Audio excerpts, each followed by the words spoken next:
Aloha, everyone, and welcome to Aquarian Radio at aquarianradio.com. I'm your host, Janet Carroll Essen, and I am broadcasting live from Maui, Hawaii, where we have not one but two hurricanes coming towards the island, expecting to reach us this weekend. But we will be in the moment today, and today we have a very special show. We're going to be going for 3 hours. The first hour is an episode of Cosmic Consciousness with M.A. Carrano, and I will tell you about him in just a moment, but I just wanted to give you today's format. At the top of the second hour, we will call into T.J. Morris ET Radio, where we will begin a simulcast of the T.J. Morris ET Radio show and Aquarian Radio, and the second hour is called the Ascension Center. That's our weekly show. And our special guest there is... let me pull this up. I was saying Annika, but that's the local candidate for political office. Margie K is our first second-hour guest.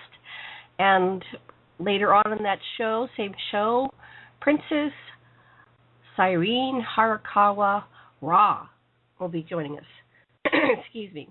And so we have a very exciting lineup today. But let me give you a little bit about M.A. Carrano. M.A. Carrano is an experimental philosopher and systems consultant living and working out of Yale-New Haven, Connecticut as the Senior Intelligence Analyst and Vice President of Avatar Paradigms, a consulting agency whose mission is to bring the message of holism, synergy, and conscious evolution into the homes, universities, and corporate boardrooms throughout the United States. As a former U.S. Congressional candidate and author of Asleep in the Helix, Survival and the Science of Self-Realization, at present, Carano resides as the sitting chair of philosophy for the Libertarian Party of Connecticut, as well as an acting representative of the Global Association of Systems Thinkers. Wow, that is a mouthful. We're going to have Michael, as I'm going to be calling him during the course of the show, explain us a little bit more about all that. So let me click him on into the queue. Okay, it's being temperamental. 1 second. Hold on, Michael. Come on. Button. There we go. Hey, Hi. How are you, Janet? Hi. I'm fine. Sorry about that. It was being temperamental. Oh, I wouldn't worry about that. Okay. Michael, tell all the listeners that have joined in, and of course this is going to be archived, and this will be around for a while. Tell everybody a little bit about yourself. What else would you like to add? Oh, thank you. Well, I want to really take the emphasis off of myself and make it more about the information that I'm presenting, but I understand that there's a certain preliminary sense of context that needs to be provided. Like you said, and you introduced me correctly, I'm an experimental philosopher, and what experimental philosophers essentially do is that we look at a vast panoply of scientific information. We try to synthesize it in order to arrive at philosophically consistent worldviews.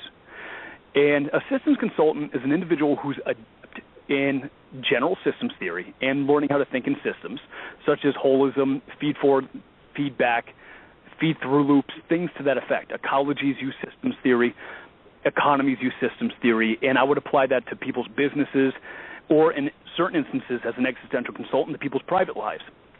And that would really help me solve whatever sorts of personal conundrums that they're staring straight in the face of, and it would come up with a much more holistic, much more comprehensive way of problem solving than simply trying to arrive at a conclusion through linear analysis. But that's essentially the gist of it.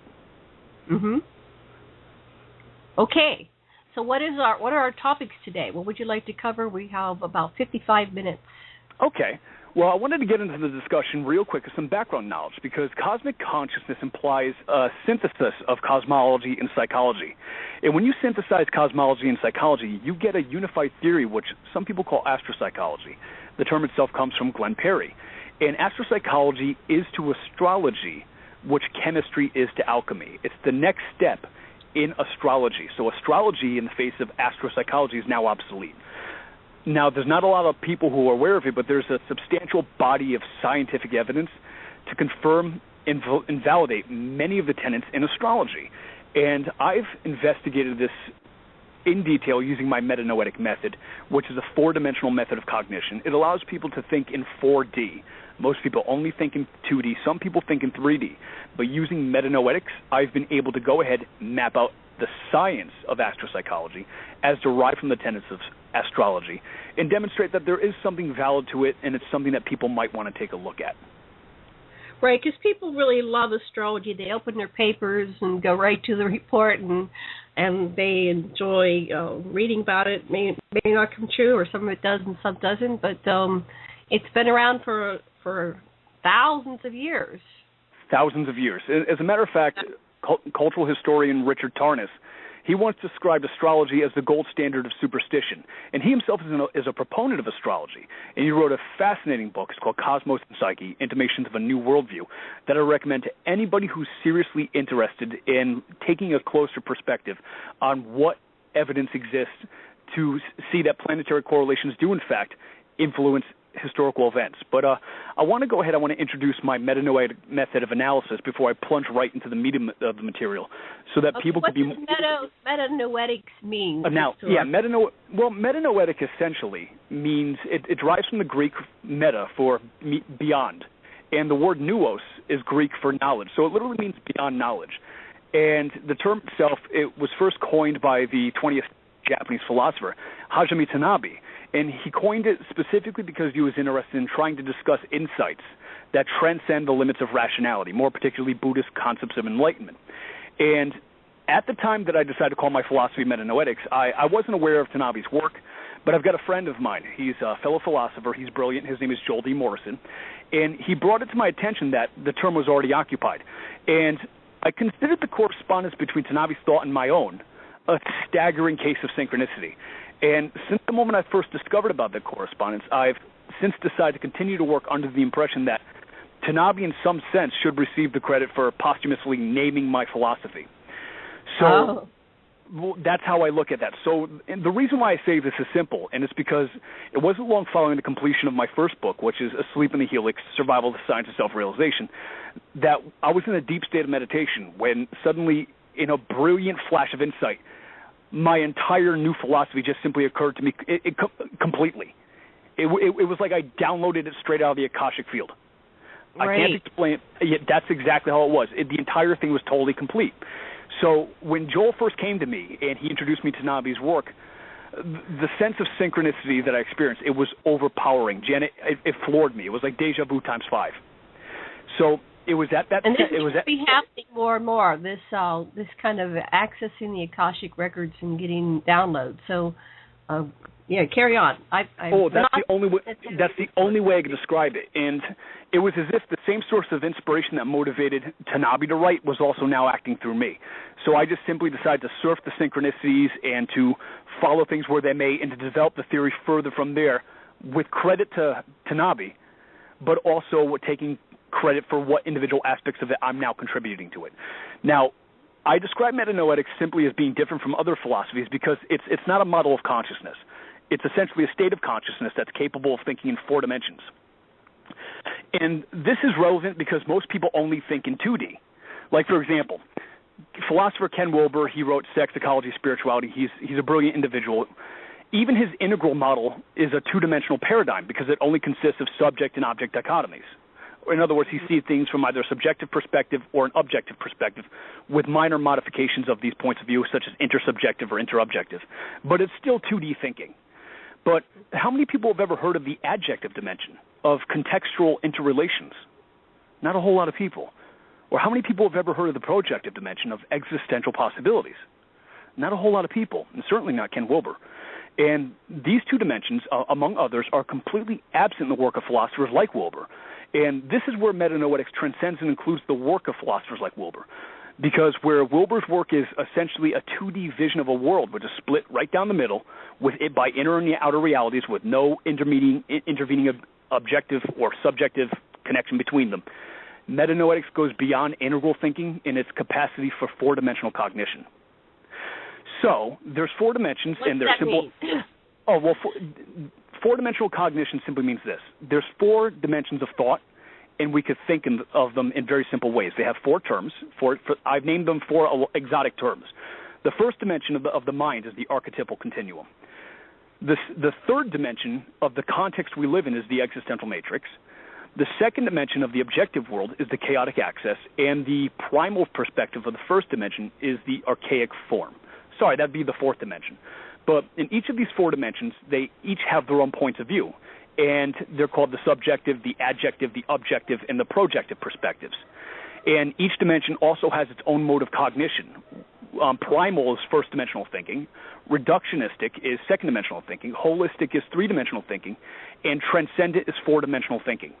But metanoetics goes beyond this because it synthesizes all of these dimensions of thinking.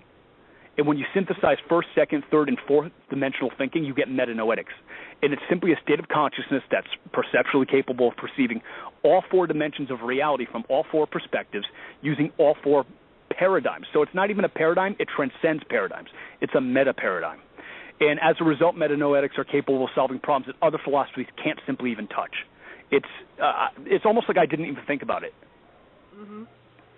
So would you mind if I want to hit up in an article, or have you written an article on this that we could maybe link to? Oh yeah, definitely. After the show, I could go ahead and provide you a link. And you know what I want to do is I wanted to explain to your audience how this sort of synthesizes with astrology and how astrology could actually be validated using metanoetics in the way that science can't.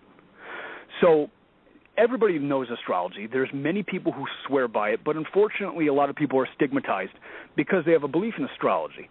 And when you take a closer metanoetic evaluation of the available scientific evidence, you realize that there's no place and purpose for that. Even Swiss psychologist Carl Jung, are you familiar with him? Oh, yeah. My husband is a Jungian psychologist. Yeah. Excellent, great. Well, Carl Jung believed that beings, like fine wines, were born with the temperaments that acted like vintages that reflected their moment of conception in cosmic history. And he believed that the human tendency to anthropomorphize the stars was a function of the unconscious projecting its contents onto the sky. And from this, by studying astrology, Jung believed that we could study the depths of ourselves. So, in other words, for Jung, the planetary aspects function as a kind of Rorschach test, which is the ink blots that psychologists use on two-dimensional pieces of cardboard. And these blots, they force the mind to seek an underlying archetypal dynamic in order to account for subconscious phenomena. You're familiar with that, right? Yes. Perfect. So Jung, he admitted that not even he had the slightest inkling of how a theory could even be put together to account for why planetary cycles should correspond with psychological cycles.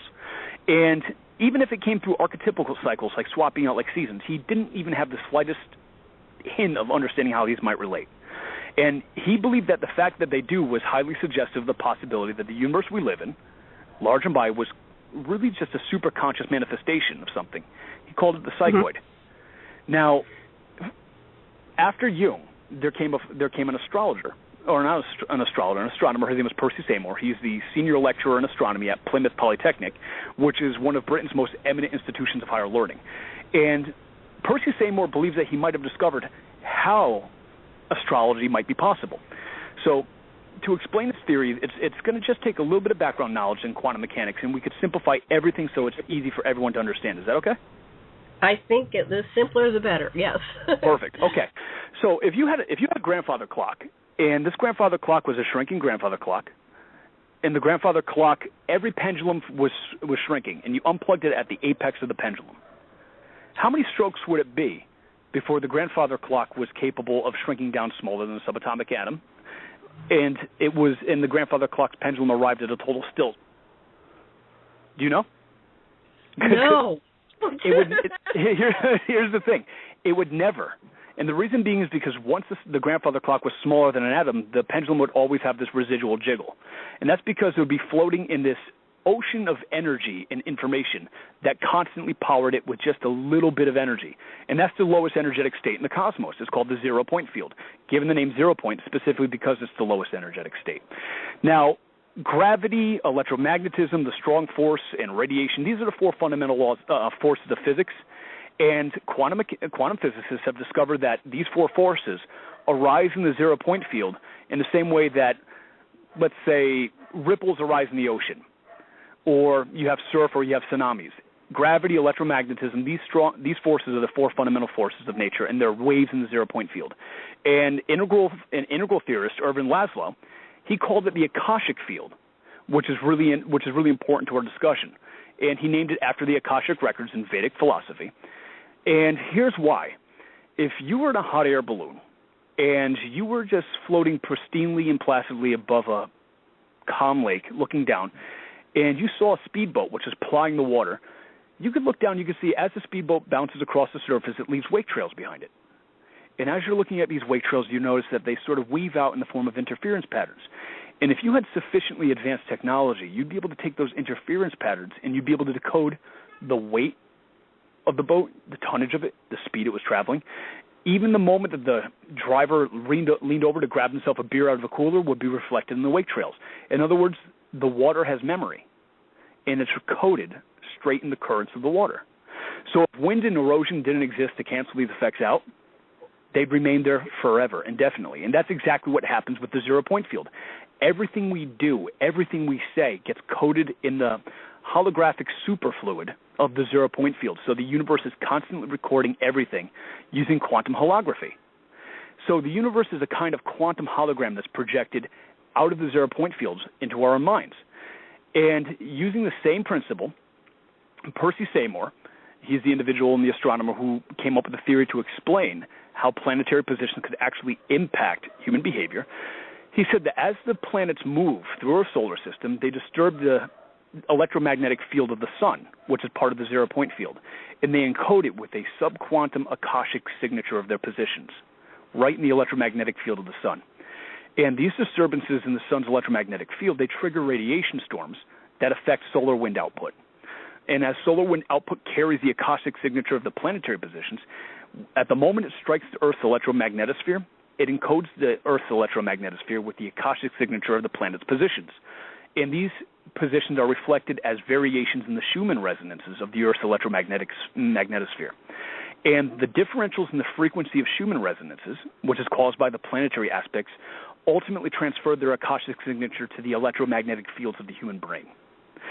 And these affect the brainwave activity, which in turn activates the corresponding archetypes deep in our collective unconscious, which are latent to our behavior. And that's what causes the correspondences between planetary positions and human behavior. That's how archetypes get triggered, by planetary positions, because there's an intermediating akashic resonance between them, which Percy Seymour described. How amazing is that? It's mind-boggling. It's mind-boggling. It's got like a beauty to it. Now, so that's why people can go crazy when the moon is in a certain place. Exactly. Like my husband's Cancer, and it's like, you know, he goes through the moon cycles, and it's like, you know, you can look up and go, oh, okay, that's why that's going on, because the moon is in that position. Exactly. As a matter of fact, Seymour said that these disturbances actually are powerful enough to influence the morphogenesis of our brain structures while we're developing in the form of fetuses, so that as we develop, we adopt personality traits with a bias that reflects planetary positions in archetypal ways. And also, because temporal lobe structures of our brains and also the electromagnetic field of a human heart are sensitive to these movements, they also exude a powerful effect on our behavior through these two mediums, so that the neurocardial matrix of the human body is modified by planetary positions, as well as different kinds of states of consciousness and different states of mood. And last but not least, because DNA structures are formed are formed during the act of conception by amino acids, which align along the polar axes of electrical currents within the egg of the mother, I go so far as to propose that planetary effects even play a powerful enough role in the epigenetic selection of what genes are going to be expressed. So that's the mechanism which is responsible for why the moment of conception is important with where the planets are, because the electromagnetic interaction, the akashic field, literally disturbs and influences epigenetically the selection of our genes, so that by the time that we're born 9 months later, we have characteristics which have been biased from the point of conception by the planetary positions in such a way that seems to basically be indicative of where the planets were in the sky. And Seymour even goes so far as to have developed a mathematical model of these processes, which he calls mathematical resonances. And resonances simply refer to tiny disturbances in systems. They amplify over time, and they create massive effects like tornadoes and hurricanes.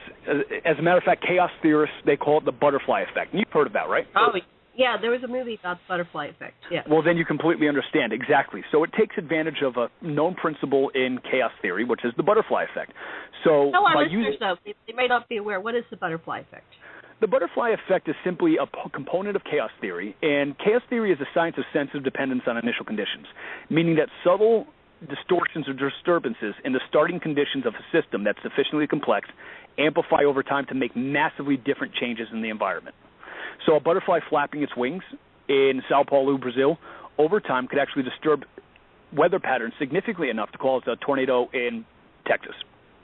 Mm-hmm. And using the mathematics of resonance, Seymour attributes the same sort of effect as to be axial in describing how planetary positions have the potential to impact human behavior.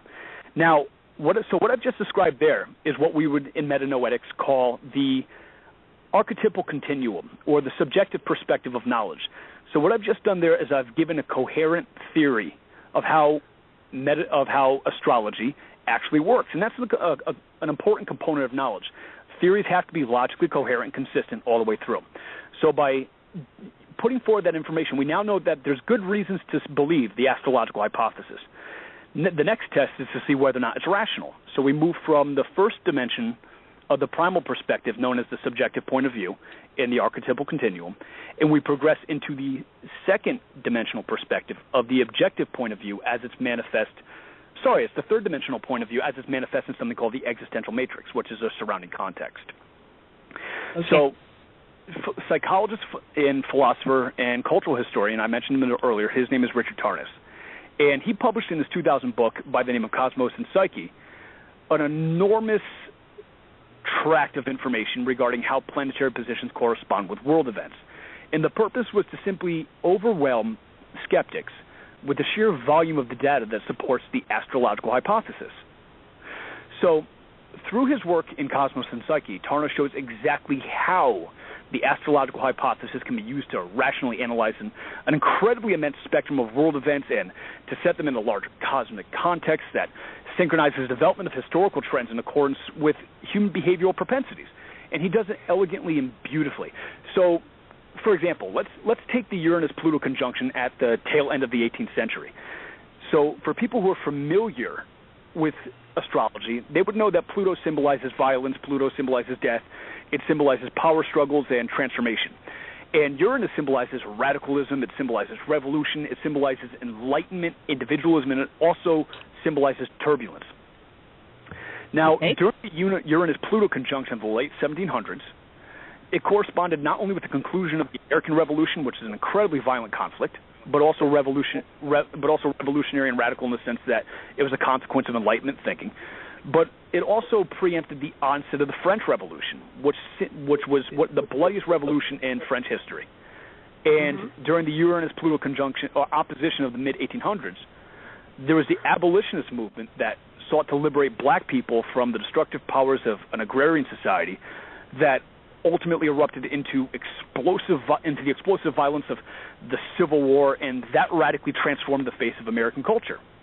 And during the Uranus-Pluto conjunction of the early 20th century, we see the same themes repeated in Gandhi's Indian Revolution that arose to challenge the plutonium power structures of the British Empire. With the Uranus spirit of emancipation, it had the spirit of independence and enlightenment. And this also corresponded with the Bolshevik Revolution, as it began in Russia, and the Boxer Rebellion of China. And last but not least, there was the Uranus-Pluto opposition in the 1960s, and you were alive to see this one. And then you remember, it was an outbreak of revolutionary energies, of countercultural inspiration, and anti-establishment, anti-authoritarian rhetoric was defining the zeitgeist. And all of this corresponds precisely with how Plutonian archetypes, what's being represented in the Vietnam War with death and destruction and transformation, corresponded precisely with the Uranus archetype of emancipation, of liberation, of life and vivacity in the conflict between these two. So they were in opposition. And it was also a period where Malcolm X, he began his moment in history and his moment in celebrity. He became a household name. And it was at a time that Martin Luther King Jr., he came to prominence after borrowing the strategies of Mahatma Gandhi, which, coincidentally enough, Mahatma Gandhi, he conceived of his strategies during the preceding Uranus-Pluto conjunction. So we see staggering cases of coincidences, staggering cases of serendipity. So, in other words, because with the combination of Seymour's research it's not only clear that we have a mechanism for explaining precisely how it's possible for planetary alignments to impact human behavior, but through Tarnas's research, it's also true that there's a superabundance of evidence that this is precisely what's happening, which is why the astrological hypothesis appears to so profoundly rationalize and explain such a wide variety of disparate events in world history. So what we have right now is we've demonstrated metanoetically that the astrological hypothesis is logically coherent internally, and we've demonstrated that it's rational in its ability to reduce to ratios and explain the world at large. So is it starting to come together and to make some more sense? Yes. Perfect. For me it is. Perfect. Now, let's move. We've already covered the subjective perspective, and let's move from the subjective perspective beyond even the adjective perspective of the existential matrix, and let's get down to the chaotic axis of the subject itself, which is a direct evaluation of the objective information that we have in support of astrology.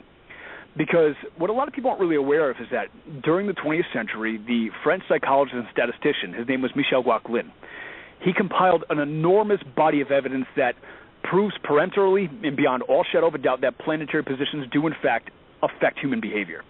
And to do this, Gauquelin had to combine an enormous body of birth records from France's historical records, which really they happen to be the most accurate birth records in all of Europe.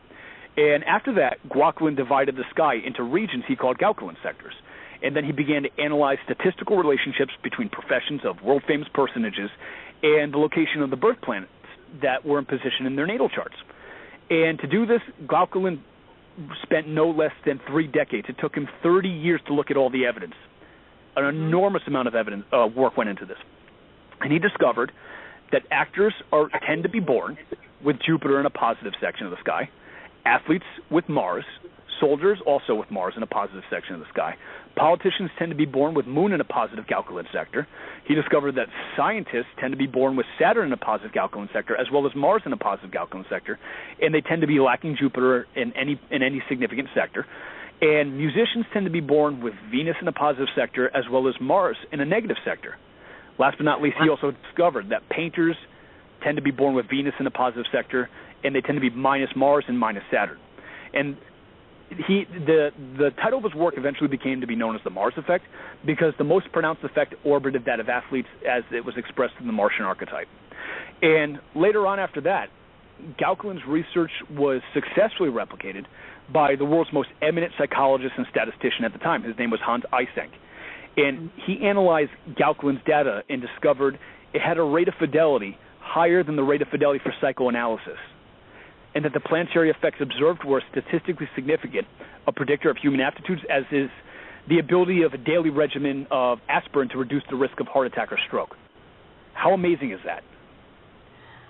That's amazing. So that means I just had a very well-known astrologer, Dr. Torrey, show after his last one, my Astrology, and he's highly accurate, and so I can kind of take what he said to heart, maybe a little bit more now that we know that this is pretty darn accurate. Yeah, no, it's not a fluke that it's highly accurate.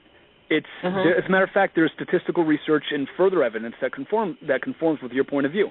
So here's what we've demonstrated from a metanoetic perspective.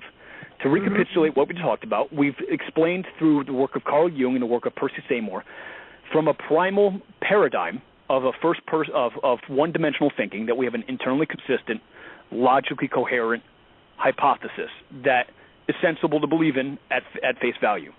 We then move to demonstrate through Richard Tarnas's work at the level of the existential matrix of the subject, which is the larger context in which we're operating in, that it's rational to believe in the astrological hypothesis through its power to explain such a vast spectrum of world events and through historical things. Indeed, we are truly living in an archetypal cosmos, where cosmos and psyche are intimately intertwined. So with the subjective perspective and the adjective perspective of the metanoetic analysis now out of the way, and we move through the objective perspective of Michel Gauquelin's statistical research, we substantiated it. We found that there was empirical evidence that we could look on, we could knock on, and we could observe the effect and the evidence of it directly. So now it's not just simply speculation. It's now just not an internally coherent theory and just that's capable of rationally explaining the world. It now has direct empirical evidence in support of it at the level of the physical that we could touch on, we could knock on, we could taste. It's been peer-reviewed. It's been replicated. It's rock-solid data. And it's been looked at by some of the world's most eminent scientists in the field. Now, beyond even that, there's the research of skeptic Michael Shermer. Have you ever heard of him? No. Michael Shermer, he's a world-renowned skeptic. He's got his own television show. He appears in Scientific American. He appears on radio shows, talk shows. And Michael Shermer, he's a brilliant man with good intentions. And he's made a career of himself debunking silly and ludicrous beliefs. And he really takes great pride in bursting the bubbles of people's worldviews from a scientific perspective. And he on his television show, he attempted to debunk an astrologer. And he wanted to test the ability of astrologers to make personality predictions on his own show. And in trying to do this, he actually ended up being debunked in his own experiments by the astrologers right on his own show. He really had egg on his face by the end of that. I kind of felt bad for the guy. So I love it. He really did. I looked at that. I felt bad for the dude. But on his show, what Shermer did is that he invited a 30-year Indian astrologer. His name was Jeffrey Armstrong. He's been doing Vedic astrology for 30 years. Now, Vedic astrology is a little bit different than Western astrology because it originates in a different hemisphere of the world other than Greece, and it has a different series of houses, a different series of zodiac signs, and the planetary positions, though they tend to roughly correspond with Western astrology, there are some very succinct differences in terms of... Right. In Vedic, I'm a Capricorn. In the Western, I'm an Aquarian. Right. So then you understand that. Right. So there's very succinct differences, and large and by many. I've got to be frank. The Indian astrology doesn't seem to be compatible with Western astrology.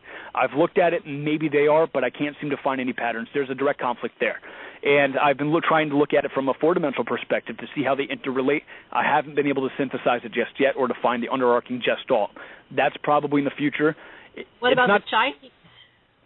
Well, you're right. Even the Chinese zodiac. Again, there's a larger pattern which is going on here. And the only theory that I have to work with that is that these individual systems are valid only in those locations of the planet. Oh. That's the only way I can describe it, because electromagnetic interactions could be different there. And again, they have, like, Indian astrology hasn't been subject to as intense scientific experimentation and scientific inquiry the way how Western astrology has. Indian astrology, Michael Shermer's investigation into it was really the first time that somebody made a serious effort into understanding what Indian astrology is and how it works and does. But the results were really surprising, because when Shermer brought this guy on the show, he had him do an interview with one of Shermer's staff members, and she was skeptical. And she's a scientist. She was skeptical, and from the beginning of the interview, when Armstrong was giving the reading, the woman was totally floored by it, and she said that the accuracy of what she was given was somewhere about 80% accuracy rating. Now, I could do cold reading, and I use cold reading as a way to go ahead and to show that when somebody's trying to scam you by professing to be psychic or something like that, I try to debunk and blow that up. I believe in psychic phenomena. I believe that there's people that are capable of extrasensory perception, telekinesis, all of that.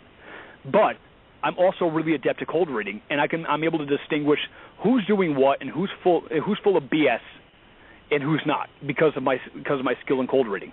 So Michael Shermer was very aware of the fact that about his guest Jeffrey Armstrong might be cold reading the interviewee. So what he did next? What do you mean by cold reading? Tell me what they explain. Okay. What do you mean by cold reading? All right. Yeah.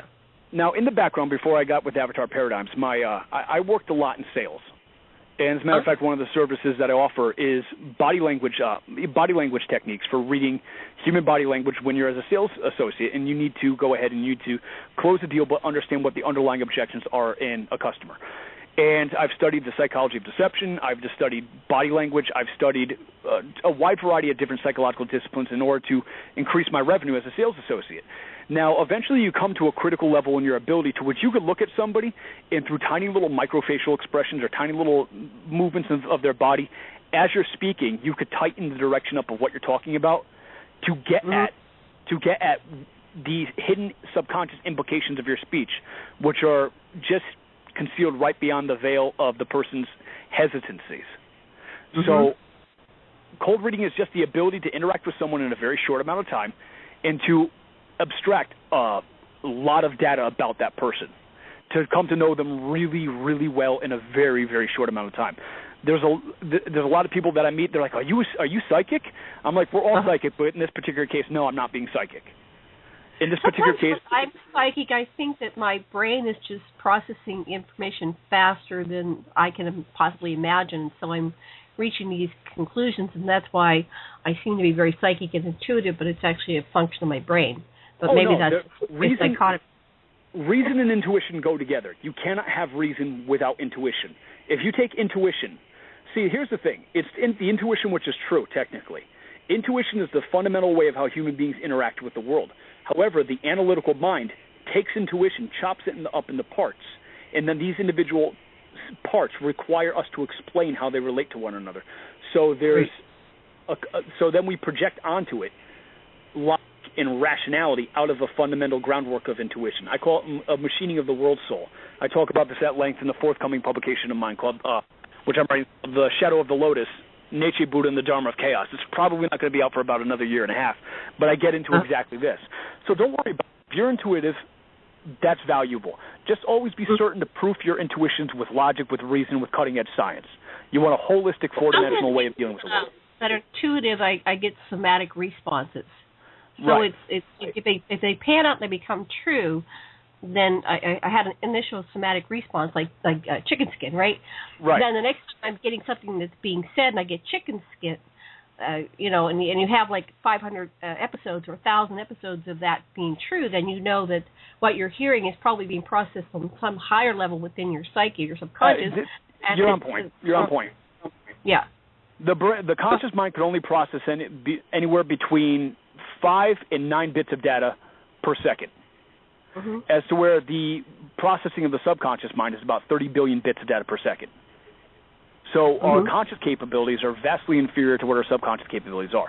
So if you're getting a visceral response, it's usually an indication of the fact that somewhere subliminally within inside of yourself, you've made a connection from distant regions of your brain through a process what psychologists call hyperpriming and divergent thinking that is just beneath the threshold of consciousness. And if you could just sort of mobilize the archetypes which need to be mobilized, you can become conscious of that.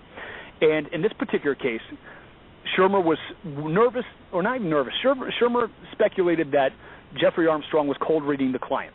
So what he next had Jeffrey Armstrong do was give readings to an entire group of people that he couldn't see. The only information he was provided was their natal charts.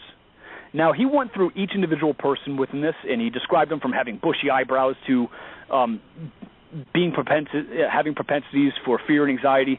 And by the end of the interview, the experiment concluded that Armstrong's results were around 77% accurate, which is way beyond the threshold for being statistically significant. Right. But there's a catch in all of this. As part of the control group, Shermer was concerned that maybe Armstrong's readings were just simply so general that they'd apply to anybody, no matter who they were read to. Mm-hmm. So to test to see if that wasn't the case, he had 2 people switch their natal charts. And what he discovered is that when the astrologer, Jeffrey Armstrong, did the readings for the people for the control group who had their natal charts switched, the accuracy plunged from 77% accurate down to about 28% accurate. In other words, Shermer had inadvertently validated the astrological hypothesis on the very show he attempted to debunk. He showed that the accuracy of the readings couldn't be explained because the readings were just simply so general that they applied to everybody willy-nilly. Right. They were in essence accurate to a statistically significant degree. Now here's something else which is really interesting, which was brought to my attention by my fiance. She was the one who brought it to my attention that there was another astrologer. Her name was Carolyn Reynolds, and she told me that Carolyn Reynolds was capable of predicting serial killers from their natal charts. And I asked Rima what she meant by that, and she sent me a couple of links, and she showed me some of these websites, and I looked at the evidence even further. Now, Carolyn Reynolds, I can't remember the exact show that she was brought in. It might have been Unsolved Mysteries. Don't quote me on that, but I have the other evidence which is out there. And she was given 19 natal charts by investigators who were interested in seeing whether or not she was capable of pinpointing the 4 natal charts that belonged to serial killers. Oh, wow. Now, it gets kind of creepy. So she had 19 natal charts that she had to look at, and there were 4 serial killers which were in the charts. One was Night Stalker Richard Ramirez. You remember him? Yes. There was Night Stalker, right? Well, he was a young guy out in California, about 18 or 19 years old or so.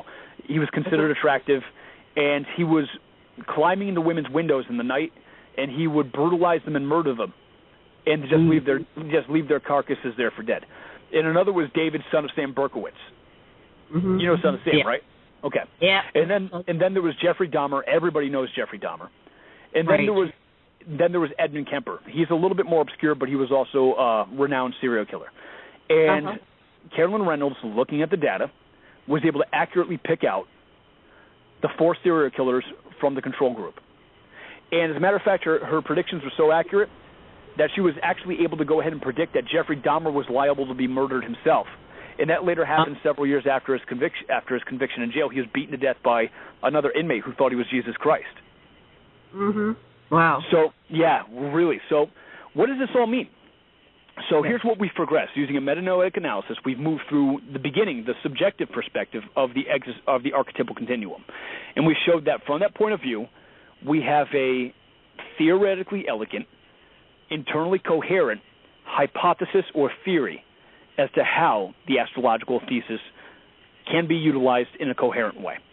Next, we've, again, progressed from the level of the archetypal continuum with its primal mode of conceiving of things to, in a subjective way of viewing things, to the existential matrix, which is three-dimensional reasoning, which we call reduction, which we call holistic, and we demonstrated that the thesis that was discussed previously is rational because it's able to rationally explain and describe a wide variety of world events throughout history.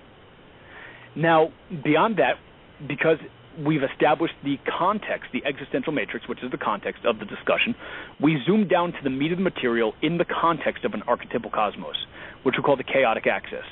And we did that, and when we did that, we evaluated objectively again the objective point of view of the research of Michel Gauquelin in his 3 decades of research that corroborated the astrological hypothesis with a degree of statistical fidelity higher than psychoanalysis, and in fact, a degree of statistical fidelity that is equal to, if not greater, than the ability of the pharmaceutical industry to claim that aspirin reduces the risk of heart attack or stroke.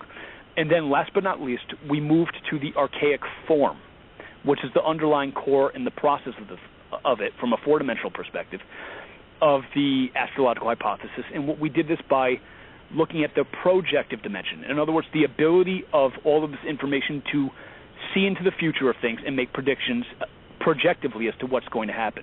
And we did this through the research of Michael Shermer, as it was corroborated by the astrologer Jeffrey Armstrong, which ended up showing that his aptitudes with Vedic astrology were 77% accurate.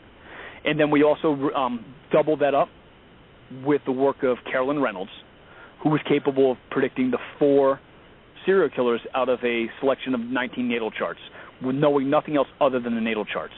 So here's why this is all relevant. If you have subjective evidence from a primal paradigm of a first person of a one-dimensional point of view through the first-person perspective, combined with adjective evidence from the position of the existential matrix, with a holistic paradigm, combined with a objective perspective in the chaotic axis from the third person point of view, and then you get down to the projective dimension of it. The synergy of these 4 dimensions is a level of fidelity that is greater than the scientific method. In other words, what we've demonstrated through the metanoetic method is that from the synergy of these 4 dimensions, we can claim beyond all reasonable doubt that we know the astrological hypothesis to be genuine knowledge. We now can say, by virtue of the metanoetic analysis, that metanoetics has solved the problem of astrology. Metanoetics has demonstrated that astrology, at least in some places, tends to have some validity, and that it needs to be pursued and respected now as a legitimate field of human knowledge that should be given the leeway to be expressed as a body of science. But there's really. But there's some caveats to all of this, because not all of astrology was validated by it. Because from a metanoetic perspective, we've looked at the four dimensions of astrology, and we've looked at the paradigm of astrology, like I said, from the archetypal continuum of the subjective perspective, and we looked at it from the adjective perspective, we looked at it from the objective perspective, and we've looked at it from the projective perspective. And what I found is that to date, there's no evidence to corroborate the efficacy or the influence of signs of the zodiac in the Western tradition. That's not to say the evidence won't turn up in the future, but there is no evidence so far to validate the idea that if you're a Leo, you're going to have the characteristics of that Leo. If you're a Pisces, you're going to have the characteristics of those Pisces. That evidence might surface in the future. We can't go ahead and make an irrational conclusion that the absence of evidence is evidence of absence, because that's the logical fallacy. That's the logical fallacy of argumentum ad ignorantium.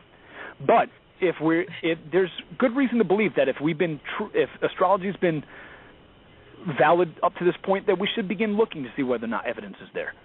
Well, there seems to be some things that ring true, and it's very interesting because I'll just give you a few little examples. Like, I'll meet somebody and they'll have this huge head of hair, and then I'll think, was that a Leo? Right. Leo. And then there's some people. Well, that's really funny because I'm a Leo and I have super dense hair. Yeah, and then there's people where you find out that they sting you, and then I'll back into it and I'll go, that didn't have to be, that person wasn't. You know what? It might come up. The evidence hasn't been corroborated just yet. Far there's no reason. So far we have no reason to believe in the houses, but we have reason to investigate them. And before you said Leo, I knew you were going to say Leo. Oh well, thank you. No, it's the case. I don't know why. Yeah. So here's what else we have. So the metanoetics haven't been able to affirm the existence of the efficacy of zodiac signs, and that disappoints a lot of fans of astrology, because what is astrology without zodiac signs? But it also hasn't really been able to affirm the validity of planetary aspects, like of trines, of sextiles. Only oppositions and conjunctions. Only oppositions and conjunctions seem to be valid. Other positions at this particular point have no evidence to support them. The positions of planetary houses at this point are tenuous at best. The only types of house evidence we have is for the Gauquelan sectors, and they're very different in terms of their interpretation than the classical houses of antiquity. But what we do know is that planetary correspondences impact human behavior. We do know that certain elements of some aspects impact human behavior, and we do know that there's certain elements in the sky, or certain positions in the sky, to which there's a statistically increased level of significance that they can impact or influence human behavior. So what we have left is not astrology. What we have is something similar to the way how alchemy led to chemistry. Astrology has evolved out of astrology through the metanoetic analysis and through the work of these pioneers into its next stage. It's no longer valid to call it astrology if you want to go by it. I don't believe in astrology, incidentally. I subscribe to the thesis of astropsychology. Okay. Astropsychology is the next step of astrology's evolution. Astropsychology is astrology 2.0. Astropsychology is the synthesis of Jungian depth psychology with astronomy, based off of and inspired by its heritage in the astrological tradition. So it honors its roots. It has taken what works out of the astrological tradition. It has synthesized it. It has validated it, and is moving in a totally new direction. And if you're a fan of astrology, which I'm certain that you are, it's just something that you might want to consider in terms of moving into an astropsychological perspective, into an archetypal cosmological perspective. It's a step in the right direction that I think a lot of people can really appreciate, because it honors the astrological tradition from which it adheres, while at the same time moving to a new level of consciousness, moving to a new level of complexity. And ultimately that sort of synopsis, or wraps up and produces in a synopsis our discussion. We've just essentially wrapped up what it means to have a cosmic consciousness. That when a person looks out into the stars and they look out into the planets, that person isn't just simply looking out into balls of gas which are infused with plasmatic action, burning at a great distance, and they're not just looking at dead hunks of rock which are just passing whimsically through Einsteinian space-time. They're actually looking out into the superconscious psychoid of themselves. When you look up into the sky at night, you're looking at the external mechanisms of your own mind. When you look into the stars, you're looking at the external mechanisms of your own mind. And when you entertain that perspective, inner and outer cease to become meaningful. And you have the experience of finally knowing yourself as just simply one archetypal expression in the cosmic superconsciousness of the universe. Through the Akashic field, all the way through quantum electrodynamics, all the way through Seymour's research, each and every one of us is a seamless, unified continuum of cosmos and psyche that finds expression in the here and now through the correspondence between planets and between archetypes as they manifest in our own mind. And that's the astropsychological perspective. That's it in a nutshell. That's it in a nutshell, and that'll take time for people to get their heads around and really integrate that information. Let's see, we've got about 2 more minutes, and then I got to go to commercial. Anything you want to say? And I'd love to have you back again another time, and we'll schedule that off. Whatever we're doing here, off the air. That's what we're trying to say. Tell me, these words. What would you like to say? Final words before I go to the. Oh no, wait. I'm sorry. We have 8 minutes left. We have 5 minutes left. About 4 minutes left. Okay. What would you like to say? Well, some final words. If anybody's really interested in getting to know my work, they could go on to my website. It's www.avatarparadigms.com. They could look at what I've published currently, Asleep in the Helix, Survival in the Sciences of Realization. It's essentially a user's manual to enlightenment. It covers the science of most of the steps that people need to be taking from a perspective of positive psychology to not only maximize the quality of our lives, but to really to enhance the cognitive clarity of our own thoughts and our own capacity for reasoning. If that's something that they're interested, they could go to my website. They could take a look at that. If anybody is interested in arranging to speak with me for personal appearances, for radio appearances, they could go onto the website. They could request me there. Or if somebody is interested in purchasing existential consulting sessions from me using my 4-dimensional method of metanoetic analysis, we can do that too. And what is great about the 4-dimensional model of metanoetics is that when I apply it in existential consulting sessions, it's much more effective than traditional psychotherapeutic models, specifically because it treats the whole person and goes beyond the whole person to those aspects that can't be contained, specifically in the physical corpus of that individual. I look at the archetypal dynamics of that person. I look at the reservoir of possibilities of that person. I look at environmental restrictions that are limiting the expression of those potentials. It goes beyond the whole of the person into the transcendent aspect of it. So metanoetics is not a whole... Catharsis. You're not allowing a person catharsis. Yeah, really. Yeah, really. And I'm really proud of metanoetics because of how much it's enhanced not only the quality of my life, but when I work with people. And I'm either working with professionals in business, I'm doing a systems consultation, if I'm teaching people the metanoetics of sales, if I'm teaching someone the metanoetics of learning how to better commandeer the reins of their romantic situation. I really love working with people specifically because the level of satisfaction and interconnectedness that you get from it is worth way much more than the money that I earn. You know, I earn well, but it's not even about that at this point. At this point, I'm using simply my consulting agency as an opportunity to really get my message out there and to enlighten people. And that's really what I'm all about. That's really what I love to do. I love to help people. I love to empower them. I love to enlighten them. I want every person to walk away from every encounter with me happier, healthier, more productive, more powerful, more inspired, because ultimately that's the type of person they were meant to be. They weren't meant to go ahead and be subservient to any boss. They weren't meant to go ahead and to work towards the goals of other people. Every human being is an intrinsically valuable component of the universe in a microcosm of the universe itself, and every human being deserves to know that. And that's one thing which I strive to empower other people, which is of a perception of themselves as a incarnation of something which is utterly infinite, though localized in a finite form. Wow. Ho.